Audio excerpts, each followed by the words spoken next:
When you need mealtime inspiration, it's worth shopping Kroger, where you'll find over 30,000 mouth-watering choices that excite your inner foodie. And no matter what tasty choice you make, you'll enjoy our everyday low prices, plus extra ways to save, like digital coupons worth over $600 each week. You can also save up to $1 off per gallon at the pump with fuel points. More savings and more inspiring flavors make shopping Kroger worth it every time. Kroger, fresh for everyone. Fuel restrictions apply.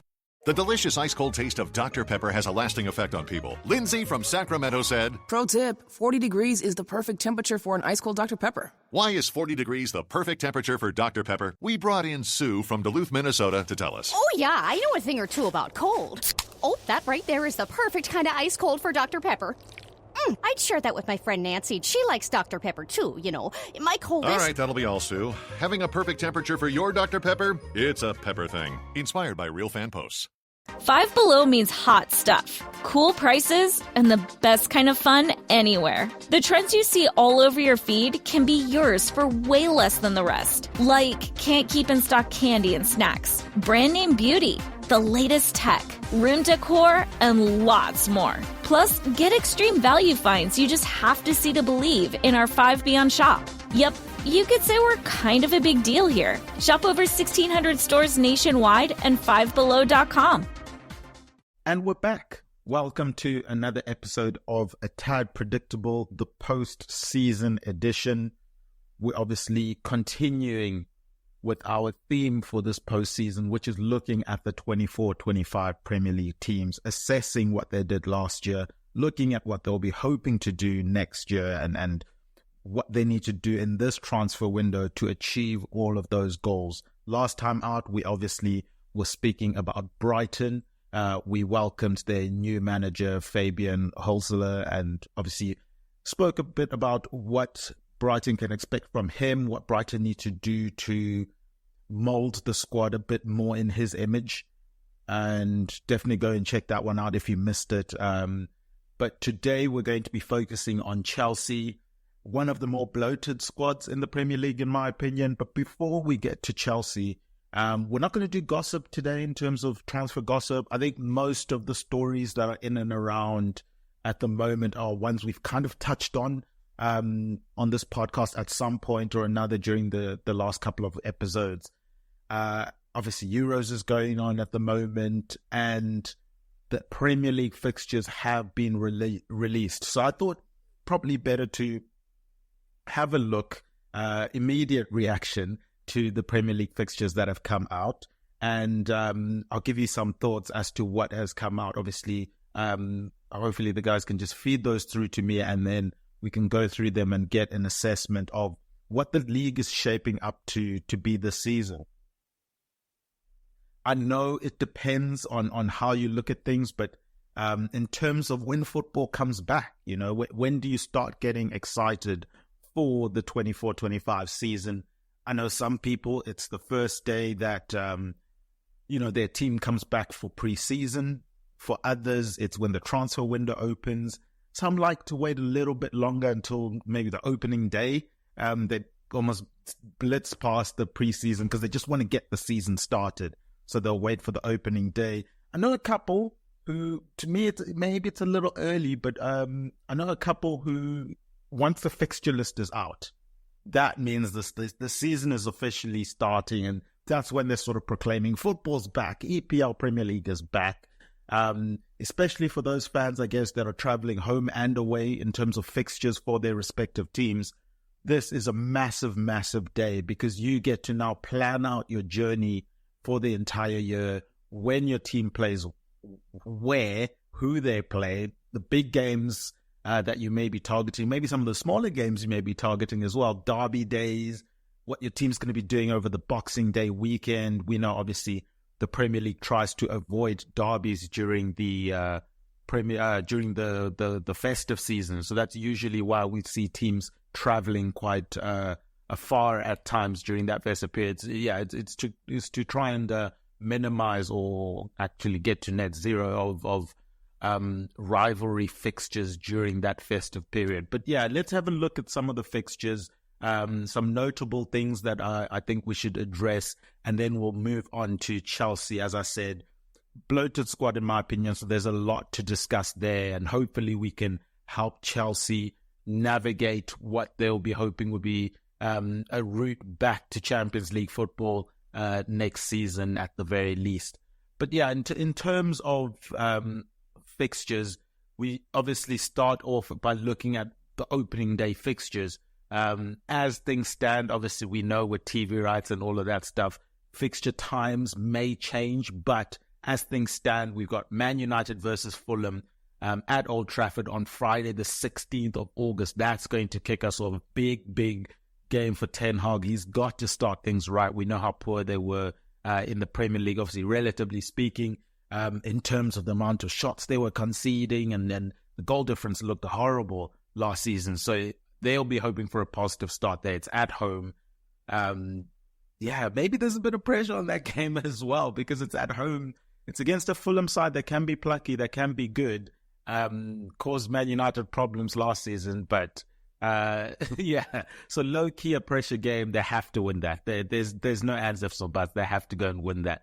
Then on the Saturday, 12:30 kickoff, Ipswich, obviously newly promoted Ipswich, they will be entertaining Liverpool in Arne Slot's debut game as Liverpool manager in the Premier League. Now, I know the tropes of, it's a 12:30 kickoff, what Klopp have said. I do think a lot of Klopp's comments with regards to the 12:30 kickoffs have been taken out of context. Just the lazy approaches any game at 12:30. Obviously, most managers have already been quite outspoken how they don't like the 12:30 kickoff. But a lot of what Klopp was saying has to do with the preparation, the time that players are allowed to rest and recover and prepare for games. Yes, they're not robots, they're humans. They actually do need to recover. And I know to many fans, especially to rival fans of a team's manager who's complaining about that situation, they don't care about rest and recovery and then the amount of time players need to recuperate, etc., etc. But yeah, I honestly, he wouldn't have minded this 12:30 because, again, they would have enough time to prepare for it. It's when you're playing a Champions League game midweek and then you've got a 12:30 kickoff as well. That's where most of the Klopp complaints came from, or Pep Guardiola complaints came from. And then predominantly for Klopp, the issue for him was 12:30 kickoffs on a Saturday, the week after an international break. Because we know a lot of these squads have players, for example, from South America that have to travel late to get back. They only end up seeing them maybe Friday at best. It ends up being, the likes of Man City and Liverpool, for example, have combined their resources to get private jets, to get players back as soon as they possibly can. And even that means they're arriving late. So rivalry goes out the window when it comes to that. That's how important it is for them to get their players back, that they're willing to, get them all rounded up from the places that they're coming from and bring them over, sort of spread the expense there. So I think that's probably the key thing for Klopp was after the international break, having a 12:30 kickoff for teams that have players playing late on Wednesday, maybe getting back late Thursday, not being able to see them until Friday at best, and then you've got to prepare for a game on Saturday. Obviously, that is to their detriment. So that was the main thing with the 12:30 kickoff. I don't think Klopp would have had an issue with this one, but no doubt, it's going to be an easy clickbait article. You'll see plenty of them talking about Liverpool having a 12:30 kickoff and how Klopp would have complained, etc. But again, I think that's taken out of context. But most things are these days, it seems. Let's move on to some of the other key fixtures that I thought were quite interesting. Obviously, you always look out for teams that got promoted and who they will be playing. Southampton have to travel to Newcastle, and then Leicester City on Monday night football, 8 o'clock, Leicester City versus Tottenham at Leicester City. It will be interesting to see how they come up, what manager they will have at that point in time, and how they will address a Tottenham side who will be looking to improve on the foundations that were laid by Big Ange last season. But I have to say, the game of the weekend, I think I'm not being biased or anything like that. I'm a Liverpool fan, so I don't think I can be biased on this topic. But I'll be biased with my choice that I've made. But I think game of the weekend, opening weekend, is Chelsea versus Man City. I think that's a fair thing to say. Sunday, 18th of August, 4:30, Chelsea versus Man City. Massive game to kick things off. Now, personally, I'm in the camp of I want to play Man City as early as I possibly can in the season, because we know once they get momentum, it's going to be hard to stop them. So I would rather play Man City. My preference as a Liverpool fan would always be to play Man City opening game of the week of the season, because that at least gets one of those important games against City, especially if you're trying to challenge for a title during those back and forths between Klopp and Pep in terms of fixtures. Obviously, City won more of the titles, but I mean in terms of the moving from first to second and second to first, and the importance of those fixtures at the times when they played each other.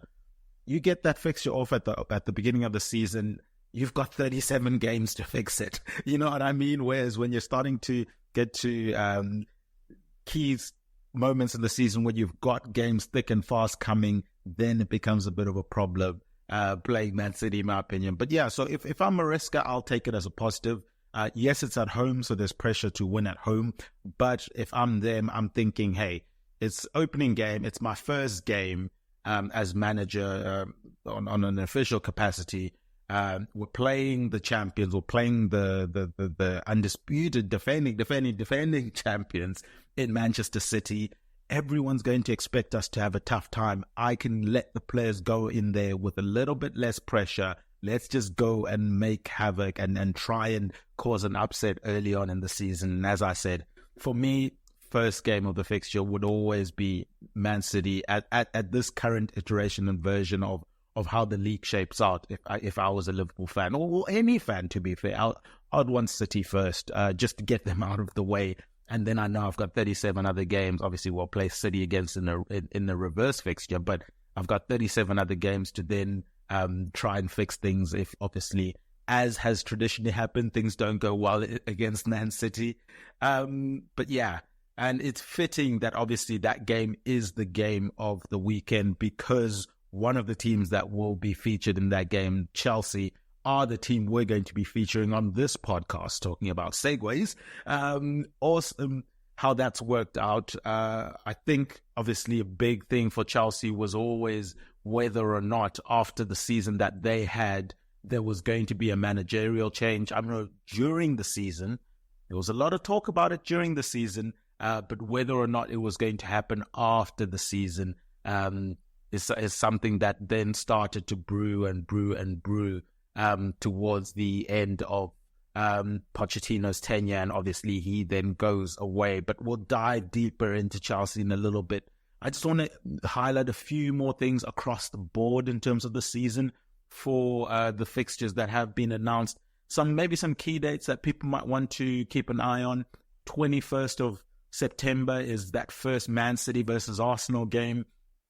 We know they were the two teams that went deep into the title race last season. So hopefully, for Arsenal fans' sake, they've learned a lesson in terms of they have to go and win the games against City. It's not enough to try play for a draw or try and keep the score respectable by, losing respectably by one goal. You have to go and beat City if you want to go beat City to the title. That's what Klopp had to learn eventually. And hopefully, for Arsenal's sake, Arteta learns that as well. So Man City versus Arsenal, Saturday the 21st of September. We've got the Merseyside derby on the 7th of December. Everton entertain Liverpool.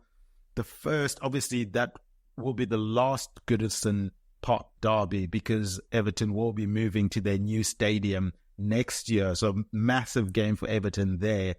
Should be a fun game. The 1st of February, we'll see the reverse leg of the Arsenal-Man City rivalry, or new rivalry that's brewing. Arsenal will entertain Man City on Saturday, the 1st of February. So we get the two games between those title rivals quite early out of the way. February, teams are still juxering for position. So interesting. Usually, like last season, we had a bit later on. Then it's getting tight at the top of the table and things can swing quite quickly, and there's maybe a bit more pressure on those games. But yeah, interesting that happens. The reverse leg of the Merseyside derby is Wednesday, the 2nd of April. So midweek Merseyside derby there. Then Sunday, the 25th of May. That's the last day of the Premier League.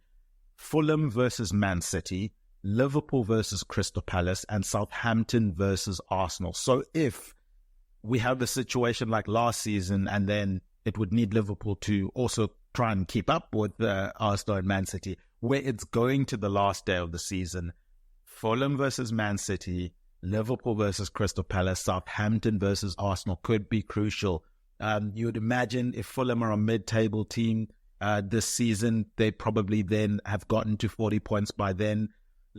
So maybe City will think that's a favourable situation for them. Liverpool versus Crystal Palace. We know Palace are looking to elevate next season. Obviously, we're going to be discussing Palace in our next episode.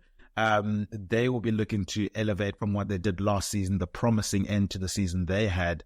So maybe they're going for one of the European places come the end of the season, and that then becomes a must-win game for them.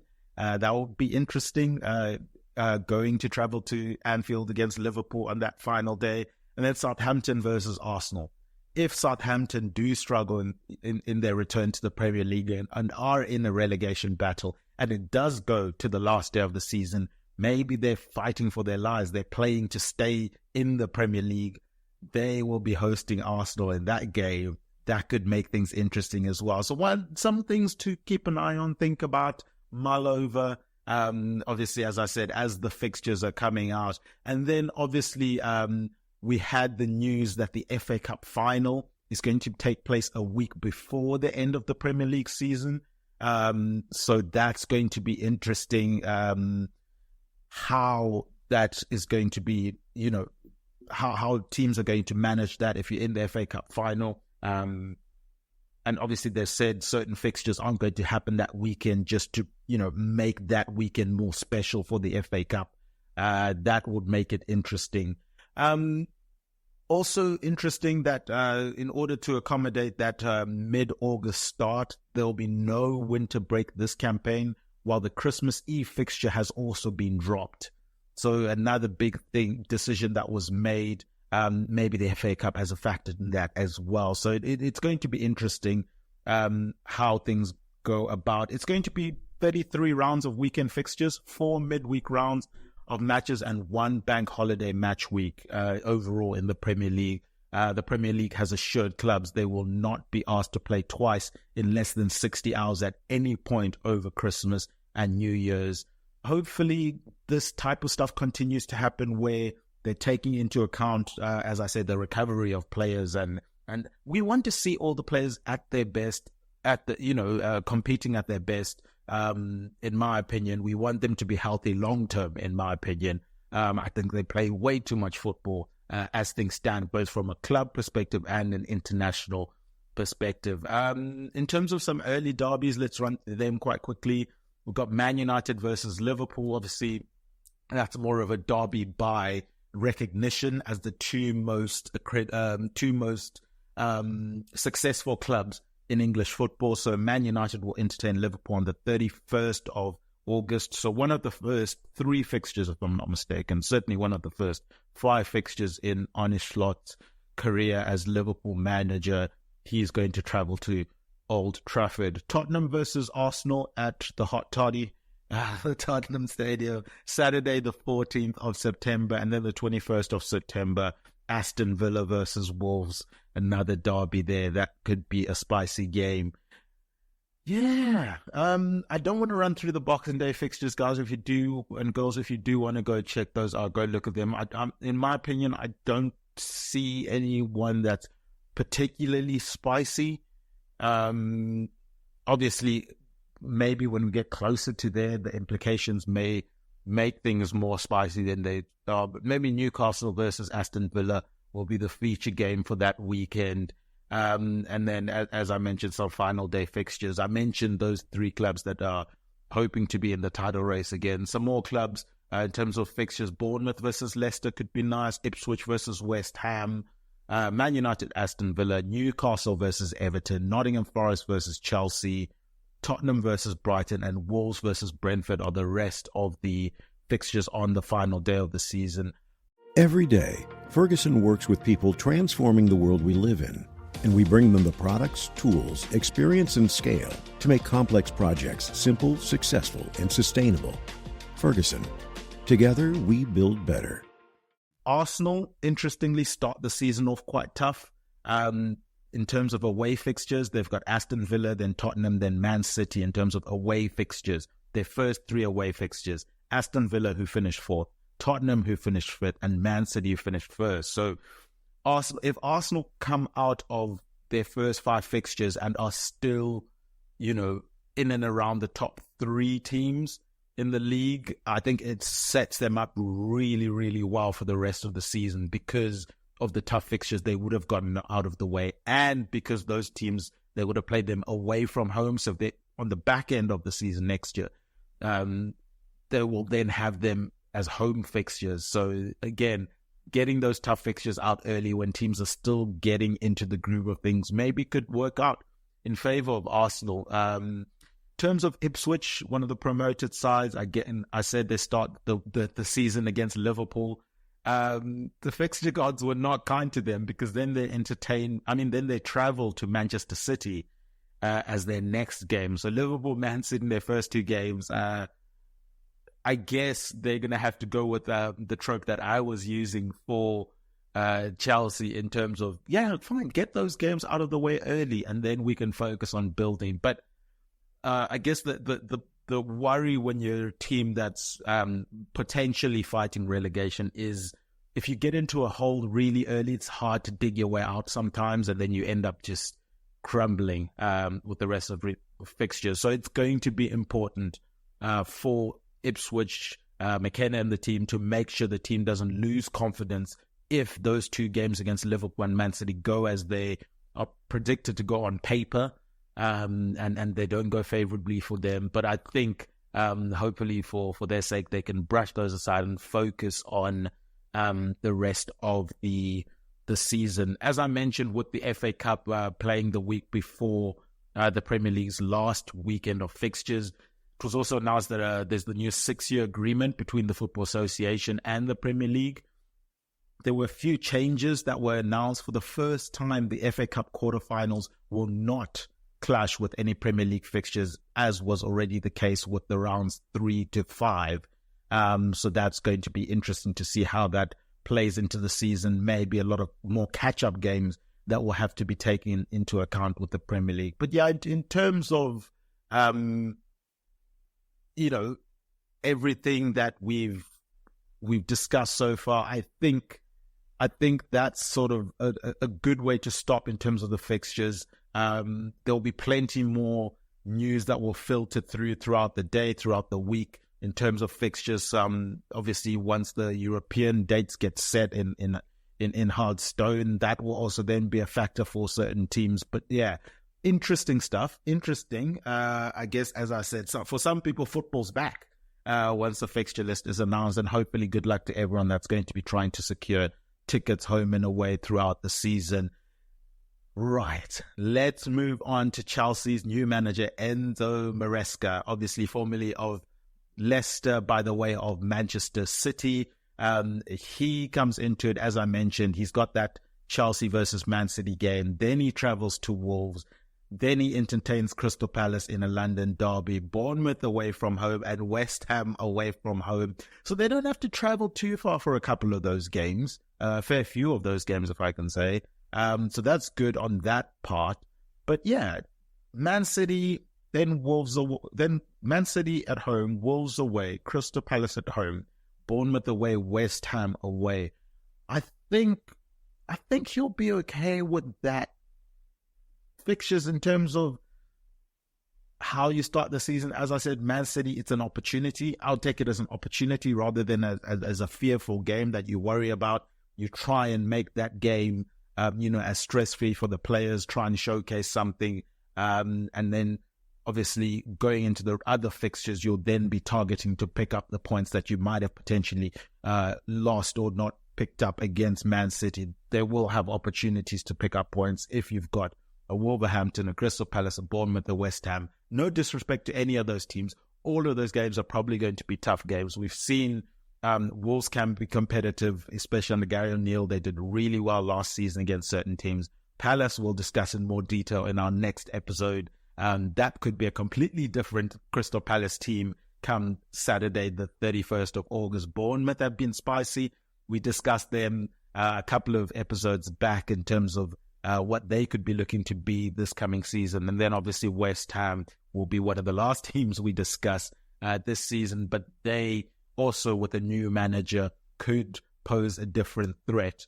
But yeah, so looking at Chelsea, looking at what they did last season, ended up resulting them getting into the UEFA Conference League, obviously being booted out of the Europa League by results by Man United in the FA Cup. But they end the season in 6th place. They ended on a really, really hot streak, which again was the talk of did Pochettino do enough to keep his job with that streak that they went on towards the end of the season. Personally, I thought he should have stayed. I thought, personally, when they hired Pochettino, the plan should have been, you are here for the next 3 years.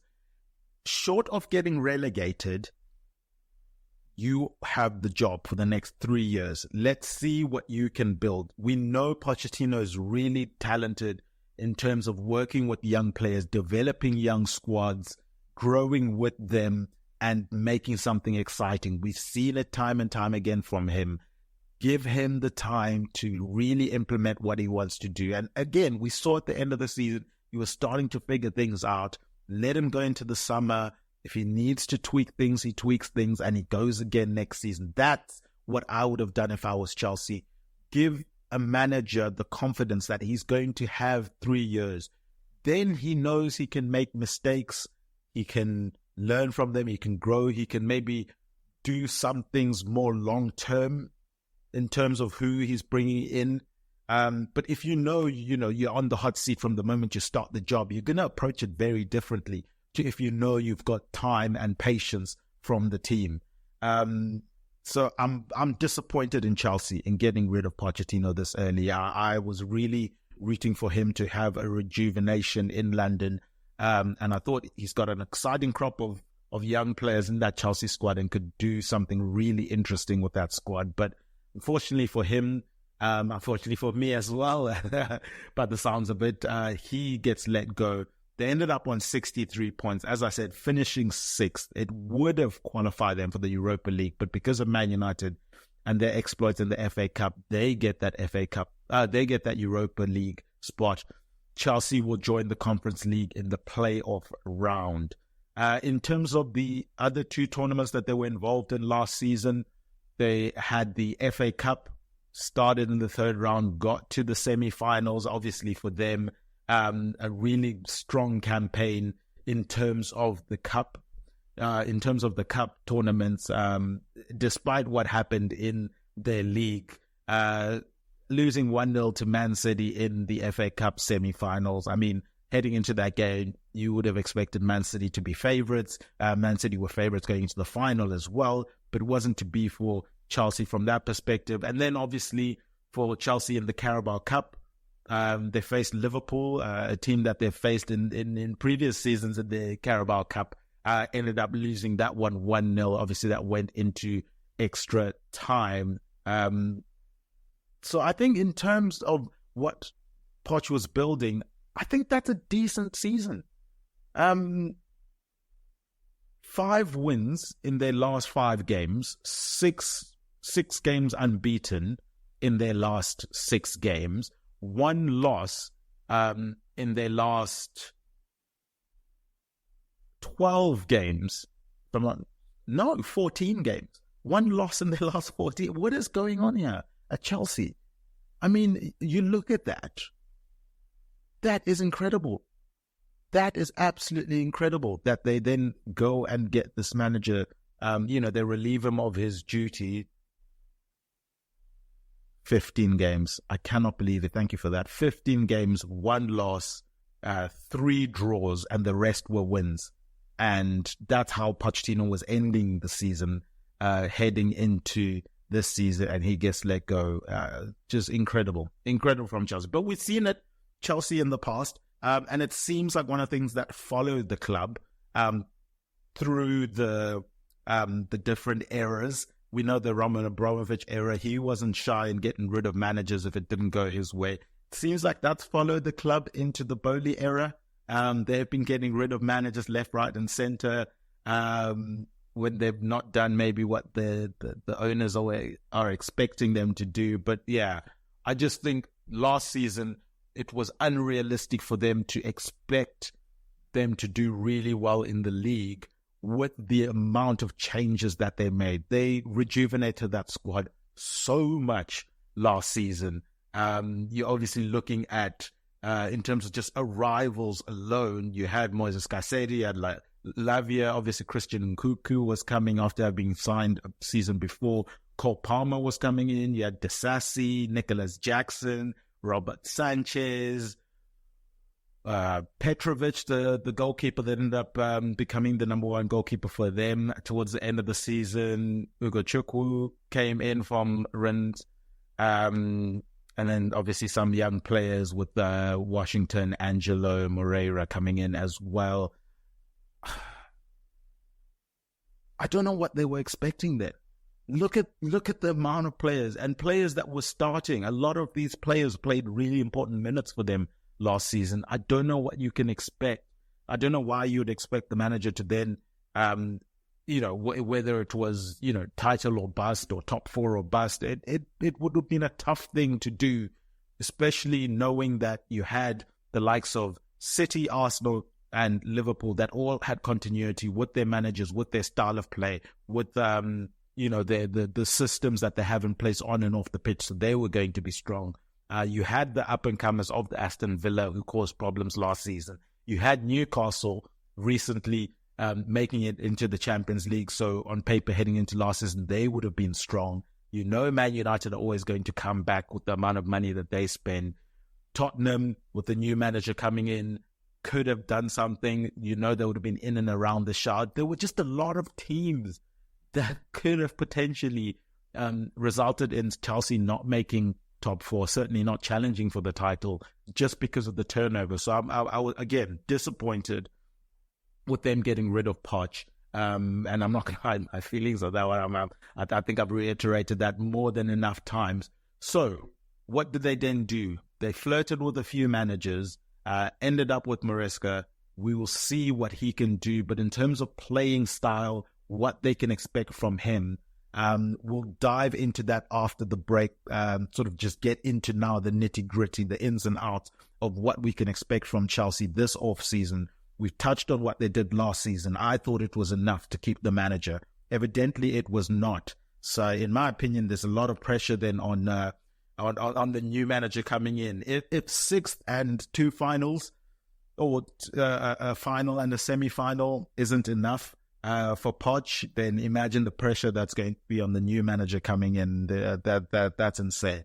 But guys, go and check out a Liberty Shield. This podcast is presented by EPLindex.com in association with Liberty Shield. If you use the coupon code EPL25, you'll get 25% off of the router or the software VPN download straight onto your devices. Liberty Shield is a virtual private network service. It's really easy to install, easy to use, and has a whole host of features. It can be used on multiple devices, which is cool, whether you're traveling and you don't want to get locked out of your bank account, or you want to unlock geolock content, or you just want to stay safe using public Wi-Fi or keep your online data, protect your online data, then Liberty Shield is definitely for you. Use it to open up the bouquet when it comes to Netflix and those type of apps. Be able to watch sports on an international perspective. NBA Finals was obviously last night, early morning in the UK. I was up watching that one. Congratulations, spoiler alert, congratulations to the Boston Celtics, now with the most championships in NBA history. Jason Tatum, Jason Brown and the team. Obviously, Brown won MVP. A lot of work for Luka Doncic to do in the offseason. Hopefully, he comes back a fitter, more focused from a defensive perspective guy. And and we'll see whether or not he can become the face of the NBA. But yeah, congratulations for the Celtics. They showcased more of a team effort than what we've seen in recent years with the NBA, where it's sort of who has the superstars, and usually the team with the best superstar goes and wins the game. That was a really good team effort, and they built a awesome squad there. Will Chelsea be looking to do the same in terms of trying to build more of a holistic squad rather than standout individual performances like we saw from a Cole Palmer last season? We'll discuss that after this short break. All right, we are back. Thank you for sticking around with us for this part of the podcast where we now dive into Chelsea. We go and look at what they can do this season. We look at, obviously, from their perspective, I mean, they're hoping. Clearly, their ambitions are, I would imagine, minimum Champions League, if not challenge for the title, based on the fact that they fired their manager last season. So the aspirations are high. What is it that they need to do heading into the season? So obviously, Enzo Maresca, we need to then discuss what style of play, what kind of formation and identity he's going to be looking from his players, because that will then help shape what Chelsea do in the off season. So looking at his team, I mean, obviously from that Pep Guardiola coaching tree, so we know he's going to almost, in build-up, he's going to have sort of like a 3-2-2-1 type of system there, which is your two centre-backs and one of the full-backs sort of hanging back to create a 3 there as the base. Then you'll have that inverted full-back that will then, or wing-back, that will then join midfield with your defensive midfielder or deeper player there. And then you'll have your two midfielders that will be, linking and playmaking and operating in the half spaces. For him, you'll have the wide wingers that look to cut in. So think of City when it was Sterling and Leroy Sané. So wingers starting quite wide, being able to cut in, and then they've got sort of like look, up front, I think that's where the tweaks might come based on who they can get. But it's going to be someone that's comfortable bringing players into play, maybe sort of like a deeper lying forward or a false 9, or a target player. If you get, it will be interesting. That's the one I'm keeping an eye on, the profile of forward that they sign. As I said, I think overall, from a principal perspective, that forward's going to need to be able to link up play.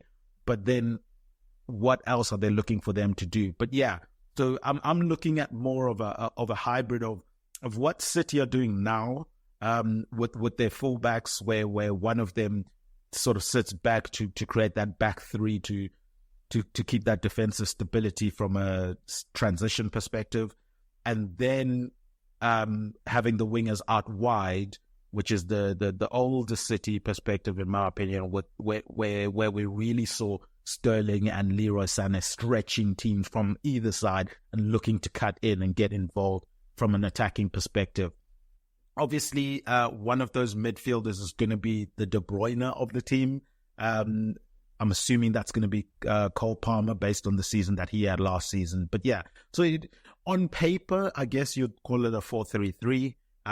But as I said, that fluidity of creating that back 3 with the the two centre backs and one of the full backs, and then the other full back sort of joining in midfield to create that overlap, is going to be interesting to see how Chelsea can accommodate that. So having said all of that, obviously, as I said, Cole Palmer is probably the feature player for them. In terms of this in terms of this style of play, I think he's going to be really key and central to how Chelsea develop this season. In terms of what Chelsea can afford heading into this season, I do obviously take into account the amount that they've spent in recent seasons. I know, they're being touted as the $1 billion or £1 billion squad, because they may have spent around £1 billion, but they've also, in terms of net spend, it cuts that down by about half. And one of the key things for Chelsea has always been having a very aggressive approach to how they bring in players and develop players from an academy standpoint, so that when they're selling those players, it's a lot more profitable for them, because obviously when you're signing players in the academy, it's a lot cheaper than if you're signing players once they've graduated from certain academies. So they look to really have a good, strong academy. A lot of players have come from that Chelsea academy that are filtered in and around all the leagues in England and, some leagues around Europe as well. For example, one of the prime people maybe that they could raise money from that's an academy graduate would be Conor Gallagher this season. And if he's being quoted in the 40 million mark as what seems to be the amounts that they're looking for, that's almost pure profit there.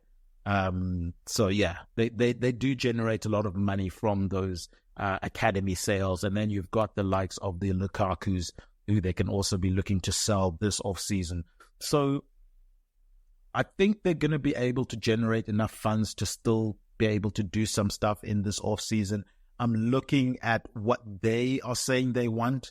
I think that's slightly different to what I would do if I was Chelsea, in charge of Chelsea. The indication is that they want a new right winger. They want a young left back to come in, and want a new centre back as well, taking into account that Tosin Adebayo has come in. They still want another centre back there potentially. So and then based on sales, they want a midfielder as well. So that's an awful lot to get done.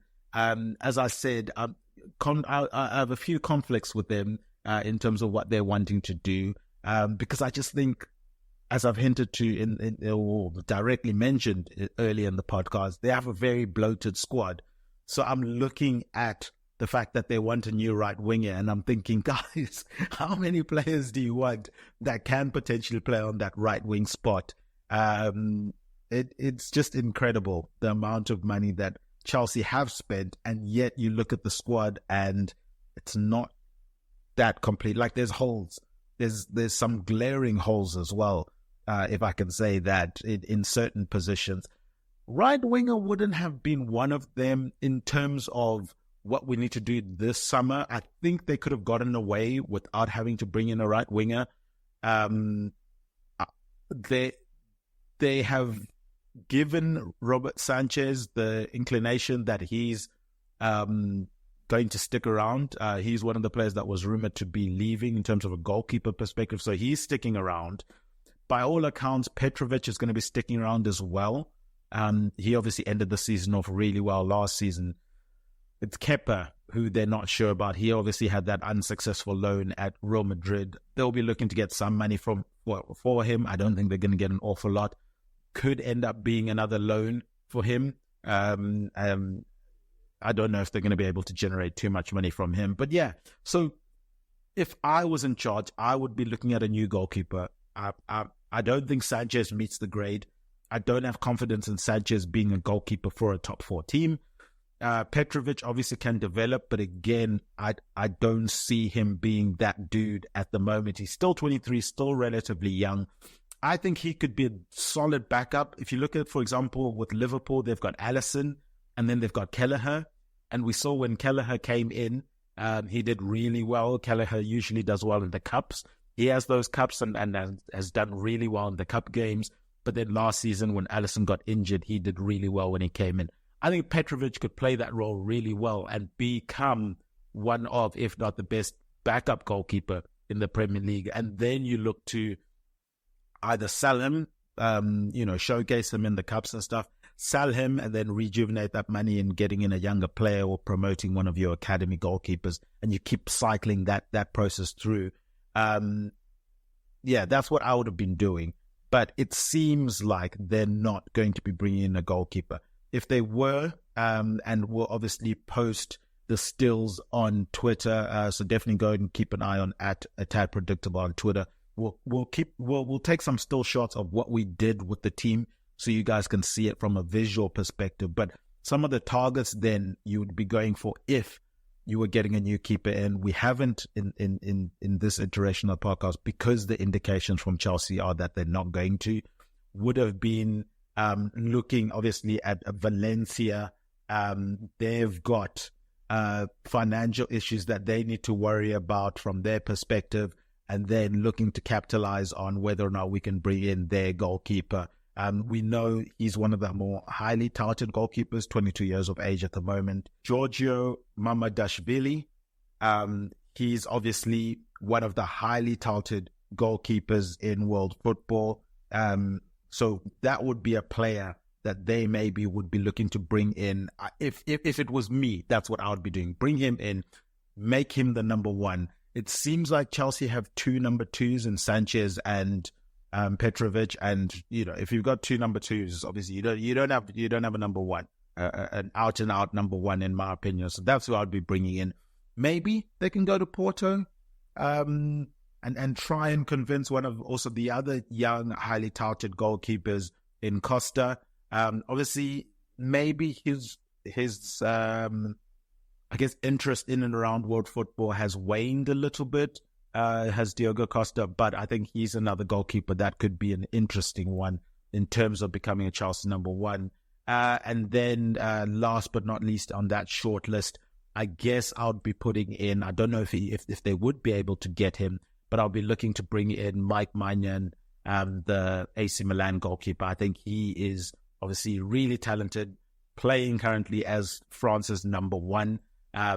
But again, I don't know if they would be able to get him out of AC Milan. But yeah, those would be the three.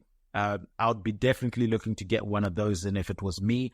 But as I said, by all indications, it appears as though they will not be doing anything from the goalkeeper perspective in terms of bringing in a number one goalkeeper. Rather, they'll be sticking with what they have and seeing if that's going to be enough. As I said, certainly Sanchez has been informed by all accounts that he is within the plans for next season. So that's goalkeeper done. As I said, they stick with what they have. Fair enough.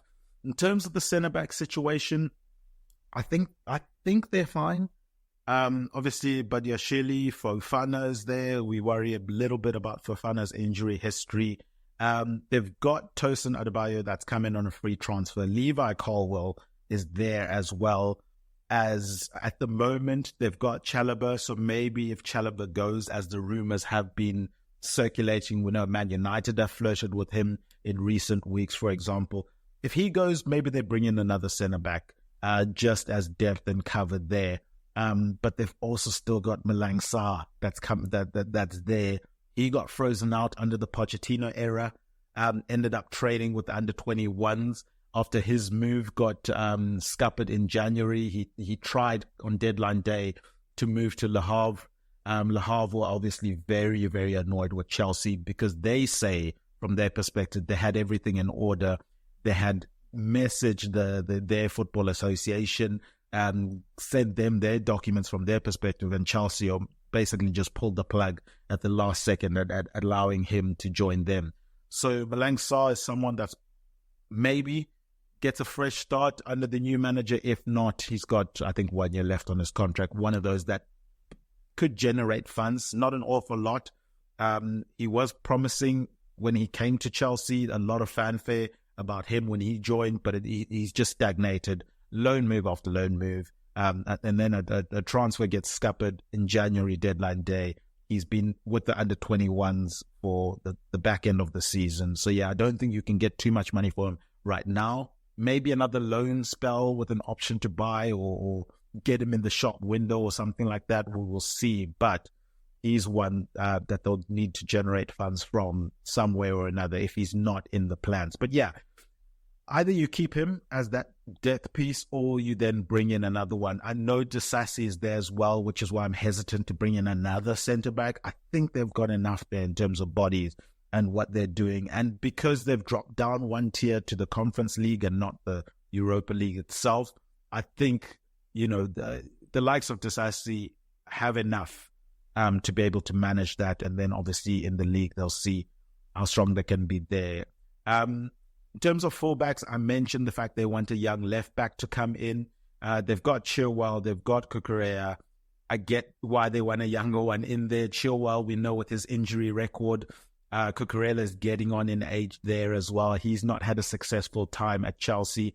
And I say getting on in age in terms of sort of the minutes in his legs, not in terms of his age, because obviously he's 24 years of age. But it seems like one of those players that is playing heavy at the moment. We've seen him playing for Spain in Europa League. He looks like a player that's in his 30s, man. I don't know what's going on with him. So maybe they rejuvenate him and he gets back to the Brighton form and the form that led him to a big move to Chelsea. But yeah, Chilwell is the one that you worry about in terms of longevity.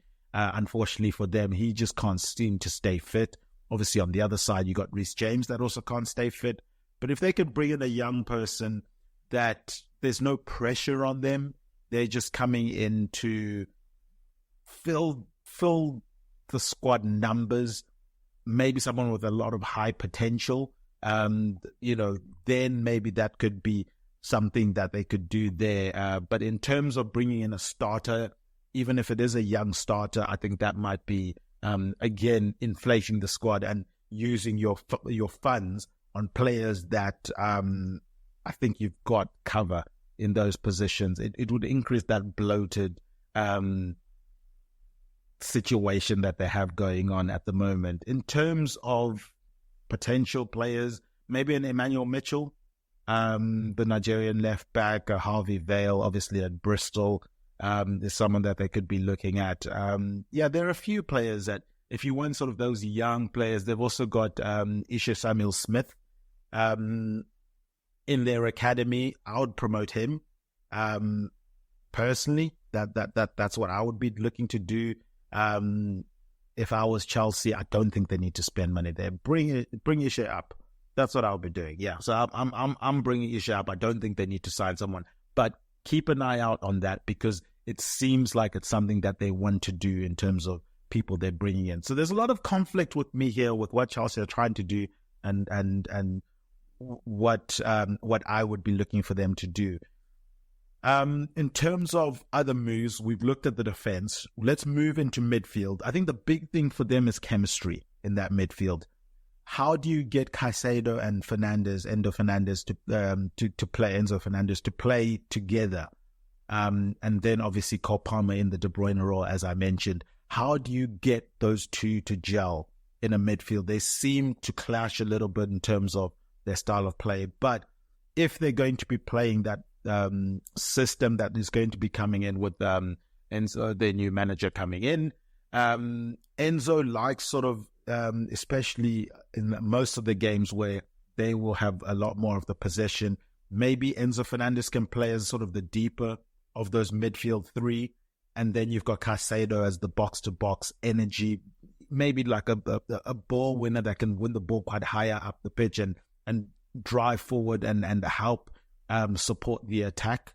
Is a way that they could go about it with Enzo sort of pulling the strings from a deeper perspective. Sort of like what Harry Winks was doing for Leicester last season. That could be something they do. If they can figure that out, that solves a lot of issues for them going forward. They've obviously got Lavia that didn't necessarily get too much time last season. Obviously, we know the injury situations that he had, but he's one that could deputize in that deeper role for Enzo Fernandez. So I think in terms of the deep lying defensive player, I think Enzo and Lavia as the two there, I think they've got enough going for them there.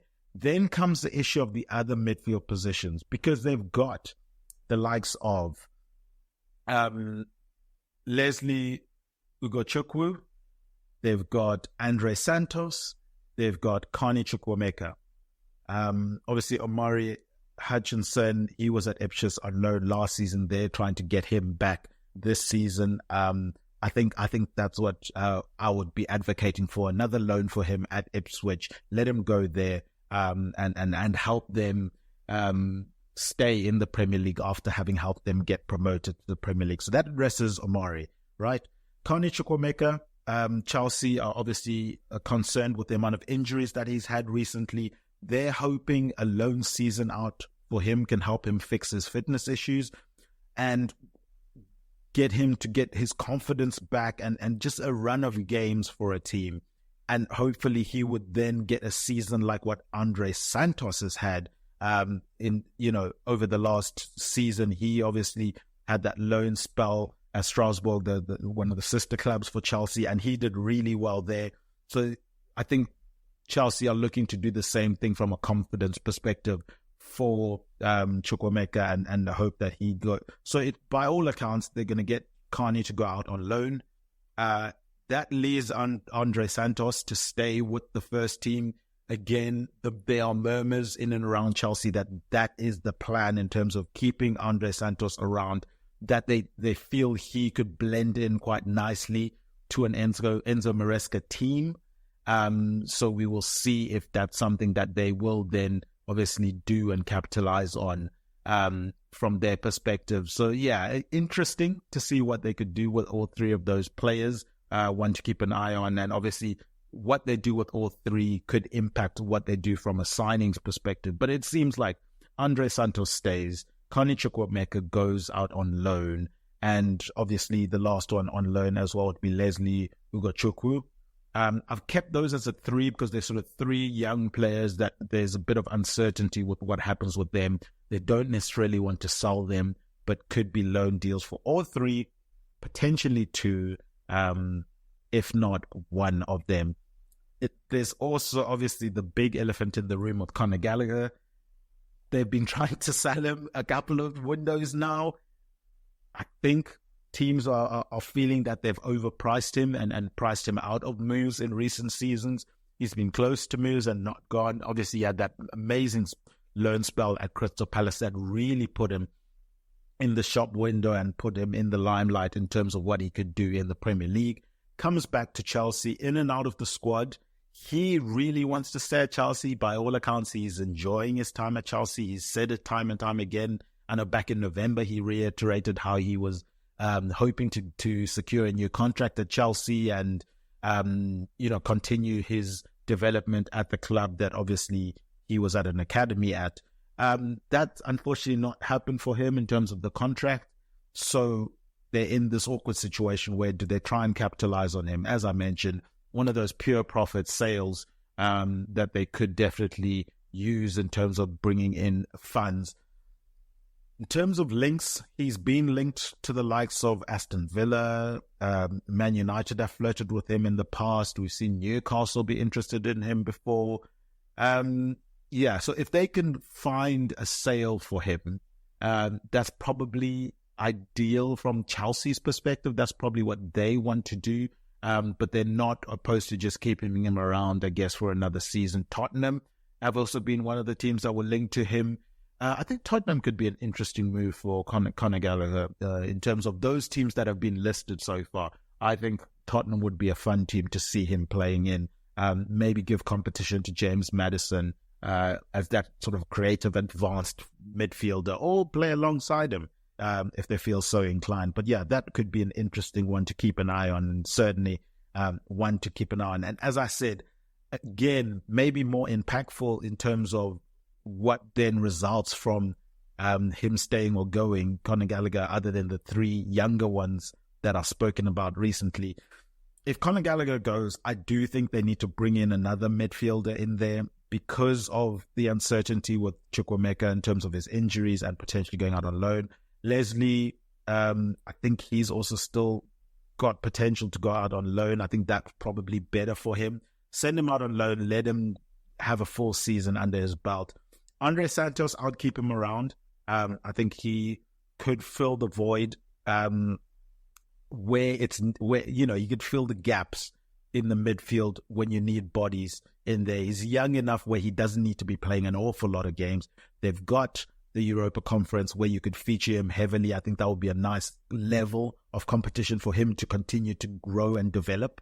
So you keep him around there and try and get him a lot of minutes in the Conference League. Obviously, you got the Carabao Cup there. You've got the FA Cup coming later in the year. But first 6 months, keep him there, see how he does, and then make a decision in the January window. So that's what I'll do with him, keep him around. So that leaves another midfield position because you got Lavia, you've got Santos.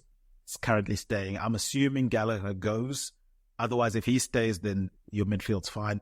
if he goes, I would be looking to bring in a bit more physicality to that midfield, because I'm looking at it. Obviously, you got Caicedo, who brings the physicality. But apart from him, yes, you have Lavia, who plays a bit deeper, but I don't think he's more the technical deep player than a physical deep player. I would be looking into bringing a more physical midfielder into there. Maybe like go to Napoli and get an Anguissa, would be what I would be recommending in terms of physicality. Just come in and, solidify that midfield depth. That's what I would be doing. So we've got Anguissa coming to Chelsea, would be our primary. We've got a few other targets, so definitely go and check out, as I said, the post that has the rest of the targets in there. Let's move up the pitch then to that problem situation that Chelsea have in terms of being over bloated. So you've got those three positions, the two wingers and the forward. And to fill those positions, currently as they stand, Chelsea obviously have Breuer still on their books. They've got Lukaku still on their books. Those two, by all accounts, are looking for moves out of the club. So we'll see what they do with them in terms of how much money they can generate. But the indication is they're going to be sold, and they're going to be sold for decent money.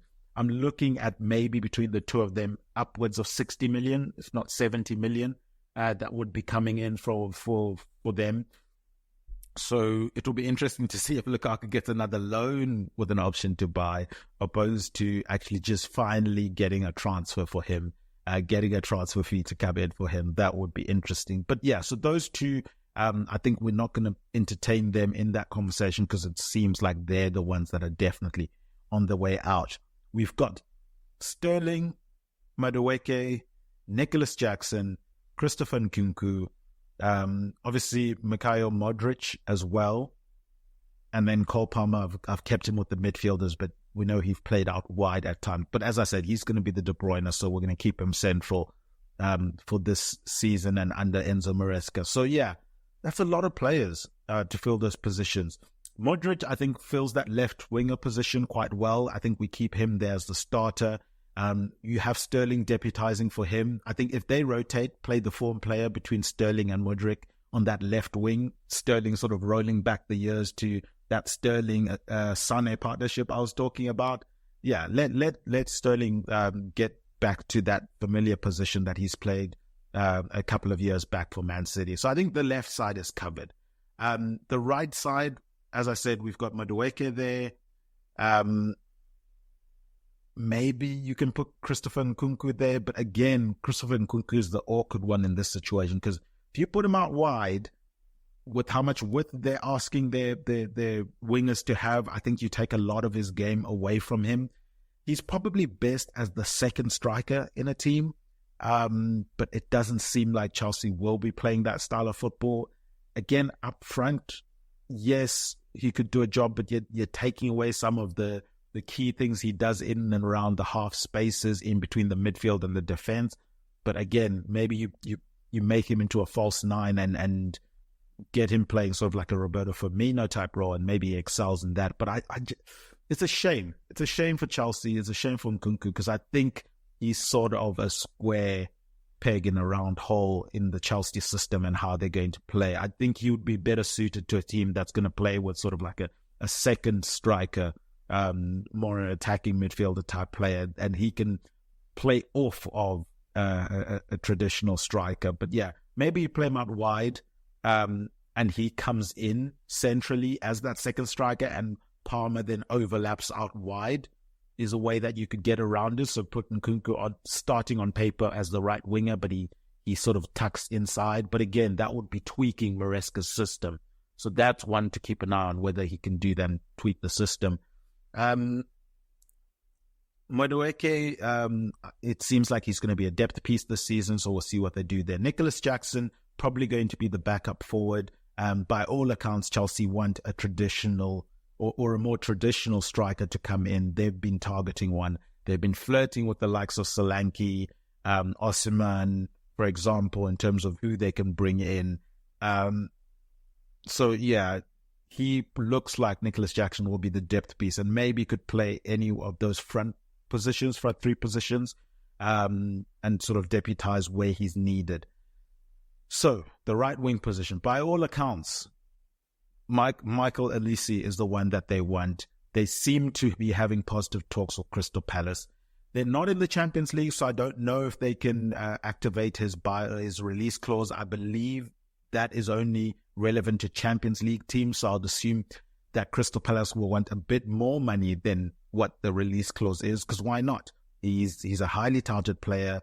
He's highly, highly regarded. I think he's a generational talent, personally. I think he's going to be sensational. Because of Chelsea's bloated squad, that's not the team I'd want him to go to. I think he would be better suited going to another team where he can really feature and really, excel.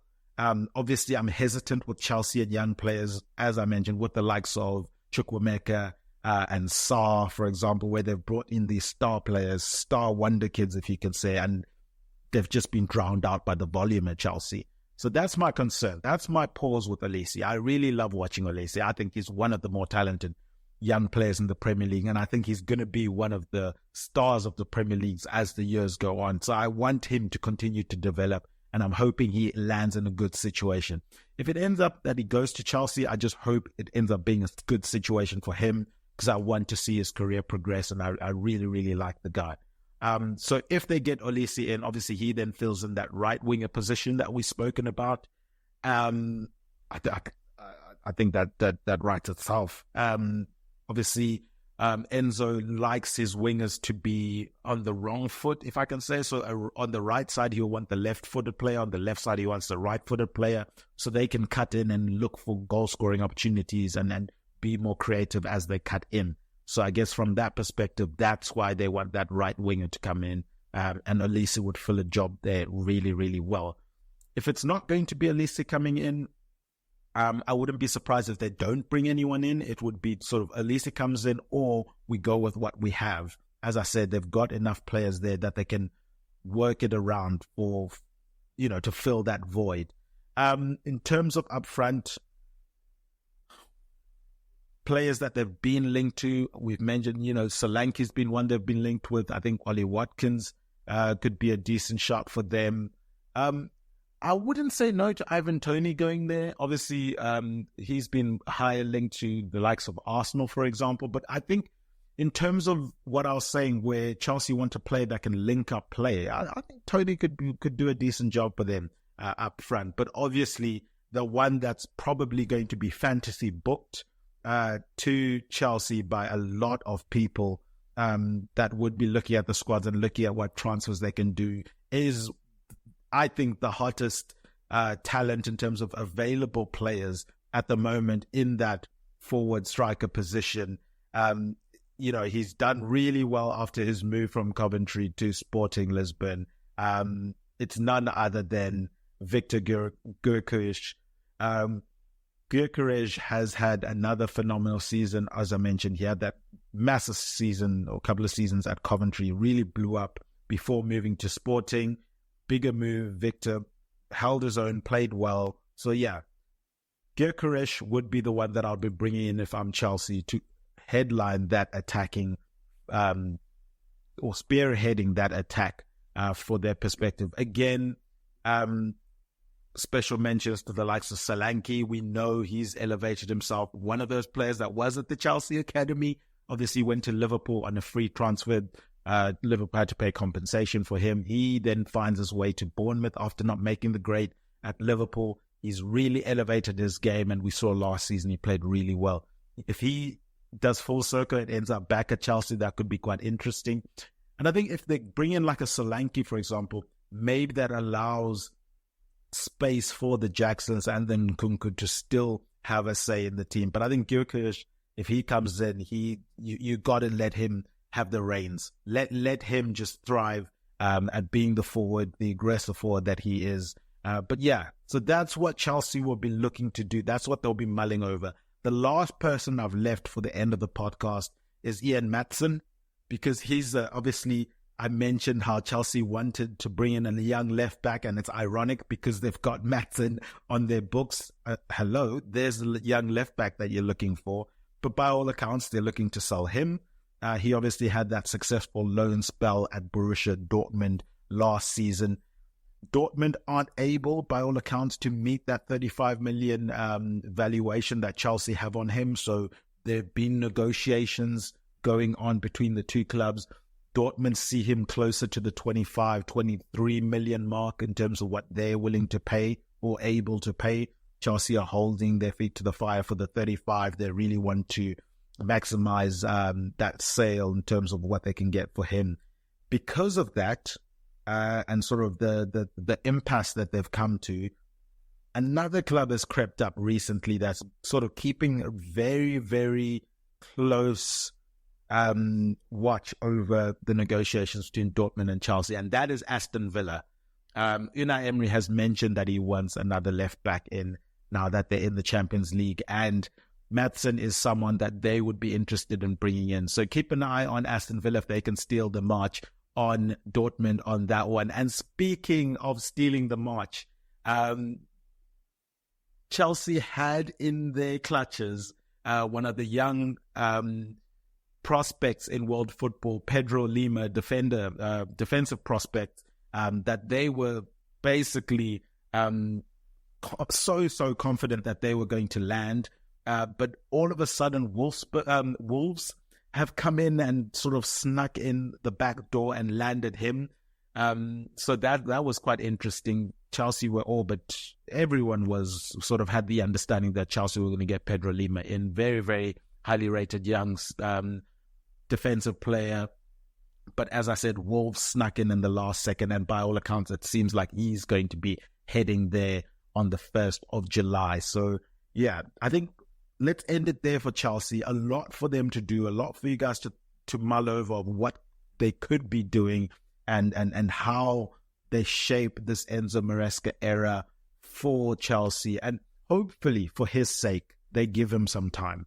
The time they didn't afford Pochettino, and I'll end the podcast how I sort of started when I was talking about Chelsea. Give managers time, Chelsea.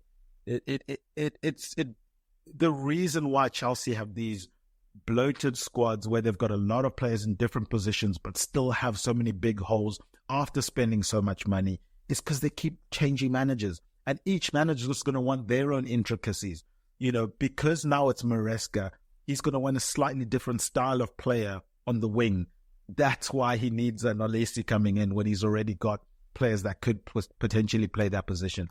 So you end up keep filling holes in positions where you've got players because each new manager wants their specific intricate qualities from that player, and the ones that are there don't quite fit the system that they want to play. It just causes problems for me, in my opinion. Stick to one manager for a couple of seasons. Let them make mistakes. Let them grow. You spent an awful lot of money. Rome wasn't built in a day would be the approach, in my opinion, for Chelsea, and say, look, for the next 3 seasons, whether we finish 16th or we finish first, obviously the hope is you finish first, but as long as we don't get relegated, you as the manager have the next 3 years to mold the squad and build it the way you want it. A lot of their players have long contracts, 6-7 year contracts that they signed. So they're going to be there for a while, or at the very least, it's going to be quite difficult to get rid of them. So let's have a manager that's got a bit of time to work with these players that are going to be there. Let's, bring in 1 or 2, but limit the turnover. Let's really get the squad gelling and working and chemistry together.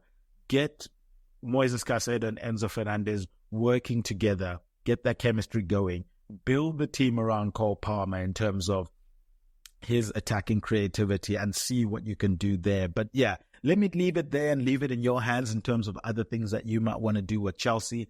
As I mentioned, next time up, we're going to be talking about Crystal Palace. They could have a lot of money to play around with. If some of the rumors are true, obviously Olesi, Gay is in the limelight in the Euros. Maybe he puts his stock up and Crystal Palace end up having to sell him if other teams get interested. Eze is another one at Euros that could potentially explode. So yeah, Palace could be a fun one to do, but let's leave it at that. Guys, from my end, go check out all of the content on EPL Index website. all the discussion with regards to the fixtures and some of the stuff I talked about on this podcast will be on the website. Obviously, all the transfer news that you guys could wish for will be on the website. Go listen to the daily podcast show, the Two Footer Podcast with Dave Hendrick, where he discusses the hottest topics in football. Go and subscribe to EPL Index on your EPL podcast providers. That stuff really does help us out. Write positive comments, give us 5 stars. We would really appreciate that. Go follow at EPL Index on Twitter. Go follow at A Tad Predictable on Twitter. As I mentioned, at A Tad Predictable on Twitter, we'll have the stills of some of the stuff that we did for Chelsea along with some of the transfer targets, so you guys can get a visual idea of what this Chelsea team should be looking like heading into next season, in our opinion, based on the news that Chelsea have been leaking out. Because as I said, I would be doing something completely different in my opinion. I think there's other areas, for example, goalkeeper that I discussed earlier. I've been to Tadiwa Chenakira. You can find me on the Twitter handle at TadPredicts. Huge thank you to Obi Semenya. He's at John Empire SA, and Jody, she's at Spursy 141 for our guest intros. Big thank you to our producer behind the glass, Mr. Guy Drinkle. He's at Guy Drinkle. As I said, for Guy Drinkle, for the team at A Tad Predictable, I've been Tadiwa Chenakira, and remember, Chisingaperi, Chino Shura. Sports Social Podcast Network. Start your summer road trip at Midas and get up to $30 off your next repair service. Plus, get a free closer look vehicle check to make sure you're road trip ready. If you need brake service, an alignment check, or tune-up, hit up Midas for up to $30 off. For more details, request your appointment at Midas.com.